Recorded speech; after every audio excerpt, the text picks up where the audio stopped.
Hello,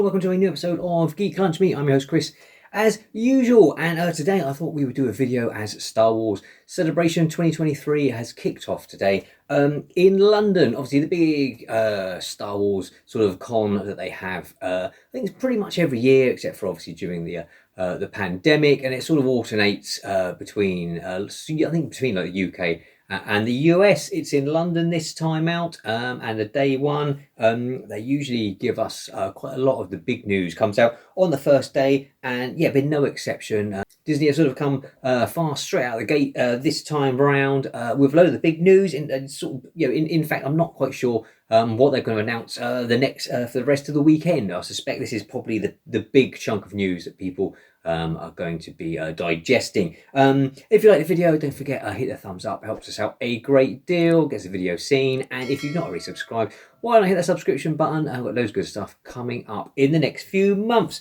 So yeah, first things first, we'll start with the TV news. There was just some details about some shows that we already knew, that they're just sort of setting in stone a bit. Skeleton Crew that we know is coming out later this year, starring Jude Law. As they say, it's got an Amblin sort of 80s family vibe to it. We didn't get any footage from that as far as I'm aware. If they did show some behind the scenes stuff at the panel, they certainly didn't put it up online, so say no real more information about that, except that we know it's coming sometime this year to Disney Plus. Andor season 2, which is currently filming, they gave us a date. I think it was of August 2024, so we pretty much knew that was not going to be coming until next year at the earliest anyway. And then the Acolyte, the show, which I think is going to be told from a sort of dark side point of view, that will be coming sometime in 2024. Again, I think we sort of knew that anyway, but interesting, they described it as a cross between Frozen and Kill Bill, very martial arts inspired, they said. So yeah, it's set, I think, about 200 years or something before Phantom Menace, at the sort of peak of the High Republic, which is the sort of big era they're exploring now in all the comics and the novels, which is good. They interviewed Jonas Surbata, the guy that played Chewie in the sequel trilogy. He is going to be returning as another Wookiee, a different Wookiee, who is going to be a Jedi this time round. He gets to wield a lightsaber, which will be great. He comes across as a really nice guy. It's good to see him back in Star Wars.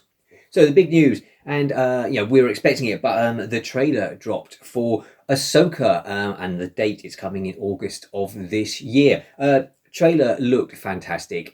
We get our first look, albeit from behind, of Thrawn, who is the Imperial Grand Admiral, and who looks to be the big bad, who is possibly going to sort of loom over all of these post Return of the Jedi TV shows, including The Mandalorian, hopefully. I did wonder if we would see him. We got 2 episodes of The Mandalorian season 3 left. I wondered if we were going to see Thrawn turn up in the finale. We still might, but so we see him, or the back of him in this trailer. Ahsoka refers to him as the heir to the Empire, which is fantastic. Obviously, the title of the book that he was first introduced in, going back in.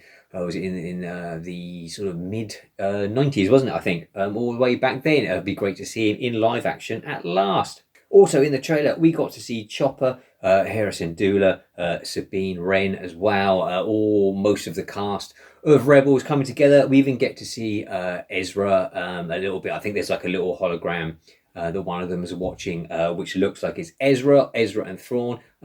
Spoilers, minor spoilers if you've not seen Rebels. The end of Rebels, Ezra and Thrawn disappear together with the big sort of giant space whales that travel through hyperspace, who we saw in was it the first episode, I think, of this season of The Mandalorian. Grogu sees them in hyperspace when they're traveling in the N1. So yeah, that's all gonna say. This is very much sort of looking like it's going to be, you know, a live action sequel to Rebels. Basically, there's a Lothcat in there as well. We get Mon Mothma is there as well. So yeah, I'll put a link to the trailer in the description below, as always. But yeah, looking really great. Really excited for this. There's a lot of Jedi action, some bad guys, maybe Sith Inquisitors, so we should get some good lightsaber action as well. Ahsoka, obviously, a creation of Dave Filoni, who did the Clone Wars cartoons and created her there. And it looks like, yeah, he's done a really good job of bringing all the Rebels crew into live action. And then talking of Dave Filoni, they then announced not one or two, but 3 movies. I wonder what news we would get. Obviously, all of these are in the early stages of pre-production. So obviously we didn't get to see any footage or any casting, anything like that. But they did give us the news, as I said, that Dave Filoni is going to be directing his first live-action Star Wars movie set after Return of the Jedi and before The Force Awakens. So in that sort of, that era that we're currently exploring on Disney Plus with The Mandalorian and Ahsoka and all that. So will it be a crossover? I mean, let's say Ahsoka's his big character that he created, and he obviously works on The Mandalorian as well. Is it going to be something completely separate, or are we going to see all of that coming together? It's going to be interesting to find out. As far as I'm aware, they didn't sort of give any information except that Dave Filoni was working on it and the time period when the film is coming out. No idea. We did also get an update on the movie that Damon Lindelof was writing the script for, who he left a few weeks ago, and it's been passed over to someone else to carry on. We knew it was going to be set after Rise of Skywalker. Shamin Obeid-Chinoy is still directing, and they announced that Daisy Ridley will be returning as Rey, basically as a Jedi Master. How far in the future after Rise of Skywalker, we don't know, but yeah, they are going to be carrying on the story. Which I mean, Daisy Ridley in the last few weeks has been saying how she is up for coming back for Star Wars, as did John Boyega, obviously, who played Finn. So it wouldn't surprise me if we see him cropping up as well, especially because they sort of teased the fact that he had awareness of the Force, and they never really did anything with it in the sequel trilogy. Yes, it'd be interesting if he does turn up as well. And then they announced that James Mangold is also going to be doing a Star Wars movie. No other details, no idea of when it's going to be set or when it's coming out. But they also, they obviously really have liked what he's done on Indiana Jones and the Dial of Destiny, which, mentioning that, we got a new poster, which is quite nice. I was hoping that maybe Drew Struzan was going to come out of retirement and do the final indie poster. Would have been great. But it's quite a nice piece of artwork, and they dropped the trailer. And I wouldn't have said my life was missing a Sympathy for the Devil Indiana Jones theme tune mashup, but yeah, we get it, and it's great. The trailer looks damn good. The trailer's got the vibe. Indy is obviously heading for retirement. It's a bit jarring to see him in a sort of much more modern setting than what we're used to. But obviously that's the age of the character he's playing, and it's moved it forward into the late 60s. But the action sequences look great. It looks, obviously we knew Phoebe Waller-Bridge was playing his goddaughter.